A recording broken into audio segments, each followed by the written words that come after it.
আমার মতো কে কে আছো যারা খিচুড়ি খেতে ভালোবাসো? আজকের রেসিপিটা শুধুমাত্র তাদের জন্য।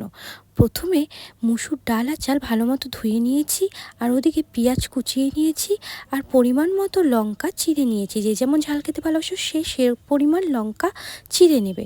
তারপর ওদিকে ওভেনটা জ্বালিয়ে কড়াইয়ের মধ্যে চাল আর ডাল দিয়ে পরিমাণ মতো জল, লবণ আর লঙ্কাগুলো চিড়ে রেখেছিলাম সেগুলো দিয়ে ভালো মতো নেড়ে চেড়ে ঢাকা দিয়ে সেদ্ধ করে নেব।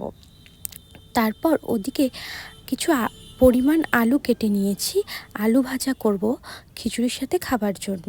ওদিকে কড়াইটা গরম হয়ে গেলে তার মধ্যে তেল দিয়ে আলুগুলো দিয়ে দেব, পরিমাণ মতো লবণ হলুদ দিয়ে নাড়াচাড়া করে ভালো মতো আলুগুলো ভেজে নেব। ওদিকে খিচুড়িটা দেখি সেদ্ধটা কেমন হয়েছে। খিচুড়িটা মোটামুটি সেদ্ধ হয়েই গেছে। এবার তার মধ্যে হলুদ গুলিয়ে রেখে দিয়ে দেব, তারপর সেটা ফুটুক।